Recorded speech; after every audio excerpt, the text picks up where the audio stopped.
Hey tout le monde, j'espère que vous allez bien et je suis contente de vous retrouver aujourd'hui pour l'histoire d'une enseigne, à savoir Versace. Tout comme Gucci, Versace est donc une enseigne italienne. Et pourquoi j'ai décidé de vous en parler aujourd'hui? Eh bien pour ses valeurs. Versace avait pour objectif, pour ambition on va dire, de représenter la femme irrésistible, la femme fatale. Et donc j'avais envie de vous en parler aujourd'hui. C'est quoi vraiment la femme fatale selon Versace? Versace a un univers assez tranchant parce qu'il est à la fois provocateur et on va dire qu'il se démarque vraiment de ses concurrents. Et donc Donatella disait souvent à des interviews que le message de Versace est très particulier. Il est toujours fort et différent. Vous aimez Versace ou vous n'aimez pas. Donc il n'y a pas d'entre-deux, c'est soit on n'aime pas. J'ai également choisi donc de vous parler de Versace, pas seulement évidemment pour l'histoire de la femme irrésistible, même si ça en fait quand même partie, mais j'ai choisi Versace parce que c'est une enseigne italienne qui en quelques années a littéralement mis une claque à toutes les autres enseignes de luxe et elle a vraiment réussi à tirer son épingle du jeu. Elle a réussi à se démarquer là où d'autres n'ont pas réussi. Malheureusement, l'histoire de Versace va être marquée par un événement tragique dont on va parler dans cette vidéo. Donc comme d'habitude, pour profiter un maximum de cette histoire, mettez-vous dans un coin calme, montez le son et laissez-vous porter. Tout commence avec Giovanni Maria Versace qui naît en 1946 au sud de l'Italie et qui très rapidement va se faire surnommer Gianni Versace. Donc Gianni Versace, très vite et très jeune, va se prendre de passion pour la mode et particulièrement pour la couture. Pourquoi? Eh bien parce que tout simplement, il allait rejoindre très souvent sa mère dans son atelier de couture puisque elle-même était couturière. On va retrouver quelques similitudes avec Guccio Gucci puisque Gianni va décider de partir en voyage et de visiter toutes les capitales d'Europe et très vite il va se rendre compte qu'il y a réellement un potentiel pour de très nombreux touristes qui sont passionnés par le luxe et par la mode. Il décide donc de revenir à Milan et de se lancer comme styliste. Attention, il va pas être d'abord à son compte, il va travailler comme styliste pour d'autres marques de mode et très vite il va se dire que ça ne lui suffit pas, il veut plus. Et c'est justement en 1978, avec l'aide de sa famille, qu'il va créer sa toute première collection et qui va être d'ailleurs vendue dans sa toute première boutique. Quel est son désir à travers cette première collection? Ça va être de rendre la femme irrésistible, de rendre la femme magnifique. Et c'est d'ailleurs à ce moment-là qu'il décide de prendre la méduse comme symbole pour Versace. Afin de mieux comprendre pourquoi la méduse comme symbole, revenons un peu à la mythologie grecque. Médusa était une femme magnifique, une femme où si un homme la regardait, il allait directement tomber sous son charme. Elle était connue aussi pour sa chevelure mais soyeuse. Donc Médusa était la femme, on va dire, parfaite. Sauf que, on va dire, sa beauté attirait la jalousie des autres femmes, et tout particulièrement d'Athéna. Athéna va donc lui lancer un sort qui va faire que Médusa, sa magnifique chevelure, va se transformer en serpent. Et malheureusement, toute personne qui allait croiser son regard allait se transformer en pierre. Alors vous devez vous demander du coup pourquoi Gianni a choisi une femme avec des cheveux de serpent justement comme symbole. Il faut savoir que là où a grandi Gianni Versace et plus particulièrement dans le village donc de sa mère, c'était avant une ancienne colonie grecque qui est ensuite devenue romaine. Et donc le visage de Méduse était vraiment partout. Il était sculpté sur les pierres, on le retrouvait sur le sol, sur les fontaines, etc.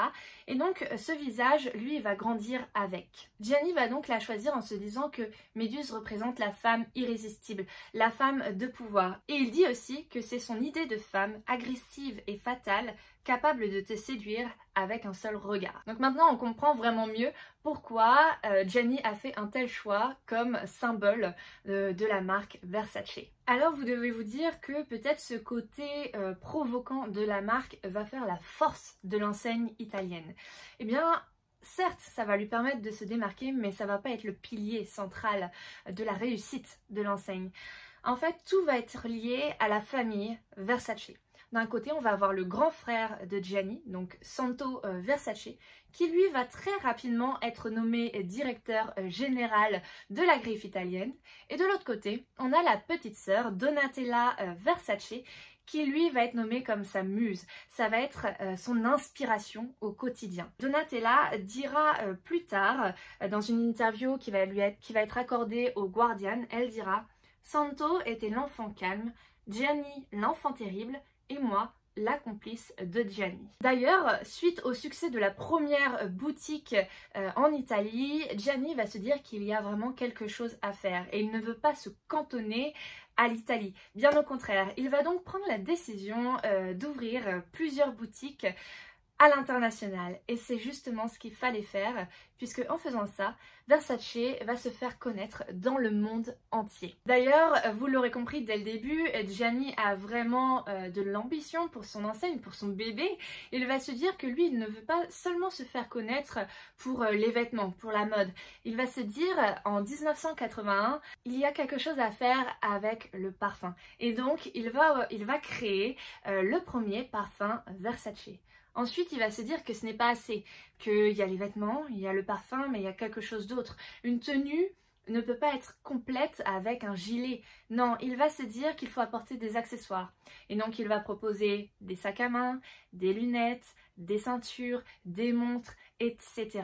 Et donc, Versace va se créer un réel empire. Dans les années 80-90, tout le monde a entendu parler de cette enseigne italienne, Versace, et toutes les célébrités veulent porter de cette marque. D'ailleurs, à cette époque, de très nombreuses célébrités adorent le style un peu provoquant de l'enseigne, comme par exemple Elton John, Madonna. On va même avoir Lady Diana qui va porter des vêtements de l'enseigne et encore bien d'autres célébrités à cette époque. Vous l'aurez compris, Versace est à son apogée dans les années 90. D'ailleurs, le créateur, donc Gianni Versace, est très apprécié par tout le monde en fait. Il est reconnu comme étant quelqu'un de très talentueux, de très bienveillant, gentil. D'ailleurs, pour vous dire à quel point il est talentueux, j'ai quelques notes quand même ici. On le nomme commandeur de l'ordre du mérite de la République italienne. Ensuite, même Jacques Chirac lui remet la grande médaille de vermeil de la ville de Paris. Et en plus d'ailleurs de toutes ces distinctions, comme si ce n'était pas assez, un jury lui décerne le titre d'homme le plus créatif et innovateur du monde. Rien que ça. Donc très vite, vous l'aurez compris, que Gianni Versace est un homme à part. Son nom est sur toutes les lèvres, c'est quelqu'un de très connu et de très respecté. Son succès est tel que chaque défilé est un événement à ne pas rater. Tout le monde veut y aller, que ce soit les célébrités, que ce soit les personnes qui consomment justement du Versace, les paparazzis, les journalistes. Tout le monde veut aller au défilé de Versace. D'ailleurs, l'enseigne se fait également remarquer de par les choix de ses mannequins. Par exemple, à ce moment, on va avoir Naomi Campbell, Claudia Schiffer, Linda Evangelista, mais aussi une mannequin, et que je trouvais ça très intéressant de vous dire qui. C'est quelqu'un que vous connaissez forcément car c'est une mannequin française, Carla Bruni. En effet, Carla Bruni était vraiment à son apogée, à l'apogée du mannequinat à cette époque, et c'était une réelle star. Et ça, c'était très important de le rappeler dans cette vidéo. Gianni Versace est tellement connu et tellement dans le partage avec ses fans qu'il ne cache même plus sa vie privée, puisqu'il assume entièrement son homosexualité et partage son quotidien avec son amant de l'époque, qui était lui-même styliste et mannequin, à savoir Antonio D'Amico. Gianni a envie que tout le monde porte du Versace. Cependant, il sait tout de même que l'enseigne italienne propose des vêtements à des prix quand même assez élevés. C'est pourquoi il a décidé de se diversifier en 1989 et propose donc Versus Versace, qui est, on va dire, une collection de luxe plus abordable. Donc il y a quand même ce luxe, mais un luxe plus abordable. c'est important de préciser cette nuance. Un jour de juillet, il fait beau, Gianni Versace a décidé d'aller chercher à pied son petit déjeuner. Il passe devant un kiosque, il achète son journal italien, puis un magazine Vogue et décide de rentrer chez lui. Il sort les clés une fois sous le porche, il n'a pas le temps de rentrer la clé dans la serrure que retentit deux coups de feu.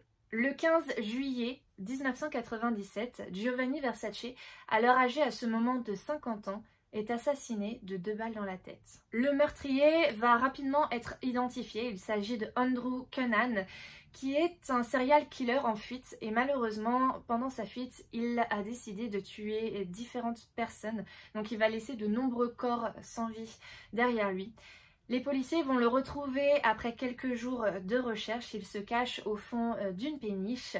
Et avant de pouvoir l'arrêter, il va mettre fin à ses jours en se suicidant sans laisser d'explication sur ses actes. C'est vraiment un événement dramatique puisque Versace était quand même sur une lancée assez extraordinaire et le décès du créateur laisse sans voix le reste de la famille. Donatella Versace va donc décider de reprendre le flambeau parce qu'elle ne voit pas l'enseigne s'arrêter. C'est quand même le bébé de son frère dont elle était réellement très proche. Elle était très fusionnelle avec lui.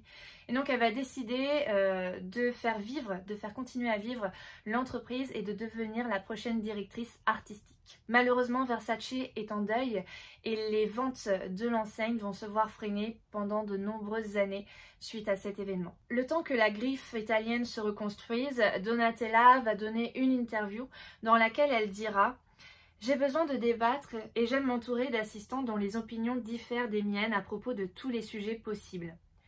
Même si 10 d'entre eux ne peuvent pas me défier, comme Gianni le faisait. » La famille, c'était vraiment le pilier central de cette enseigne et le fait de retirer, on va dire un pion, même si c'était le roi, le fait de le retirer, eh bien, ça va vraiment mettre en difficulté l'enseigne. En 1999, Donatella Versace décide de se rendre au Met Ball de New York et c'est à ce moment-là qu'elle va faire parler d'elle. Pourquoi ? Eh bien, elle va porter une illustre robe verte au ton, on va dire, un peu exotique. Et 1 an plus tard, cette robe va être portée par quelqu'un d'autre, quelqu'un qui est très connu à cette époque, à savoir Jennifer Lopez. Et j'ai d'ailleurs une petite anecdote à vous raconter sur cette robe et sur Jennifer Lopez qui est assez incroyable. C'est donc en l'an 2000 que Jennifer Lopez va porter cette illustre robe et elle va faire parler d'elle. Tous les magazines veulent avoir la photo de Jennifer Lopez avec ce décolleté plus que raisonnable pour l'époque et surtout ça va se vendre auprès de la gente masculine où tous les hommes ont envie de voir Jennifer Lopez porter cette robe. Et il faut savoir que ce moment a réellement impacté Google. Ce n'est pas moi qui vais vous raconter la suite de l'histoire de cette anecdote. Je vais laisser Eric Schmidt, qui était à l'époque PDG de Google, vous raconter la suite. Il dit « Quand Google est né, les gens étaient impressionnés de pouvoir presque tout trouver sur Internet. Ensuite, ils ont voulu plus que du texte. La première recherche d'images, c'était la robe verte de Jennifer Lopez aux Grammy Awards. Mais nous n'avions aucun moyen de répondre à cette requête. Et c'est à partir de là que Google Images est né. » Est-ce que vous vous rendez compte? En fait, pour répondre aux besoins de ce buzz, même si j'aime pas ce mot, du buzz qu'il y a eu autour de Jennifer Lopez et de cette robe-là, Google s'est dit il faut qu'on crée Google Images. Et c'est donc la première recherche d'images qui a été faite sur Google Images. C'est vraiment impressionnant l'engouement qu'il y a eu autour de cette robe et ce que ça a créé, indirectement d'ailleurs, ça a créé Google Images. Et donc cet engouement a permis à Versace de renaître. D'ailleurs, la robe sera de nouveau portée par Jennifer Lopez au défilé de printemps-été 2020. Toujours dans cet objectif de toucher de plus en plus de personnes, puisque c'est souvent le frein que rencontrent les marques de luxe, puisque ce n'est pas forcément abordable pour tout le monde, et bien cette fois-ci Donatella Versace s'est dit bon, qu'est-ce qu'on avait mis en place pour que ce soit plus accessible? Il y avait Versus Versace. eh bien, elle va avoir l'idée de se dire, eh bien, il nous faut un nouveau directeur artistique pour Versace. Et elle va trouver, et elle va choisir l'ancien chanteur du groupe des One Direction, à savoir Zayn Malik, en 2016. En 2017 d'ailleurs, 20 ans après le décès du créateur Gianni Versace, Donatella va choisir de lui rendre hommage en organisant un énorme défilé. Et elle va d'ailleurs faire revenir les mannequins phares de cette époque, à savoir donc Naomi Campbell, Carla Bruni, Cindy Crawford, Helena Christensen, etc. Je vous passe les plus connus et les photos parle d'elle-même. D'ailleurs, pour expliquer le choix de ces mannequins, elle va dire lors d'une interview « Pour Gianni et moi, ces mannequins étaient les nouvelles superstars et si elles montaient sur le podium, cela ferait à coup sûr sensation. Mais le gros problème, c'est qu'elles avaient une manière de marcher différente et tout le monde pensait que c'était une mauvaise chose. En fait, cela changerait la mode. Le fait que ces nouveaux mannequins marchent avec une telle individualité, autant de pouvoir et d'assurance, instantanément, elles sont devenues les supermodèles et des membres de la famille Versace. Et c'est justement ça que Donatella a voulu continuer à faire ressentir aux femmes, ce que Gianni à la base, à l'origine, voulait montrer au monde entier, c'est que l'originalité de chaque femme, c'est ce qui la rendait forte, c'est ce qui la rendait unique et irrésistible. Et je trouve que c'est beau. En 2018, Donatella décide de faire évoluer l'enseigne et donc annonce arrêter la fourrure. D'ailleurs, en 2021, pour le défilé printemps-été, elle a voulu rendre hommage donc aux origines de l'enseigne, à savoir la méduse. Et donc le défilé se passait dans un décor sous-marin où la femme fatale était mise en avant, plus irrésistible que jamais. C'est déjà la fin de la vidéo. Je ne me suis pas volontairement attardée sur le décès de Gianni Versace parce que je me suis dit il y a tellement de choses à dire sur son décès que ça vaudrait le coup d'en faire une autre vidéo. Ou si vous n'avez pas envie d'attendre, je sais que son assassinat a fait l'objet donc d'une adaptation en série que vous pouvez retrouver d'ailleurs sur Netflix qui s'appelle The Assassination of Gianni Versace, American Crime Story.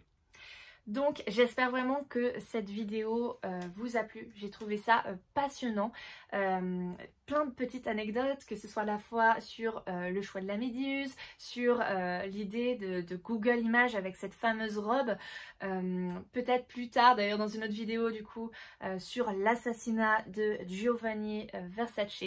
En tout cas, j'ai pris énormément de plaisir à vous partager toute cette histoire. N'hésitez pas à me dire en commentaire si ça vous a plu ou non et sur quelle prochaine enseigne vous voulez que je m'attarde. Ça m'intéresse aussi d'avoir votre avis. En tout cas, je vous dis à la prochaine et je vous fais de gros bisous.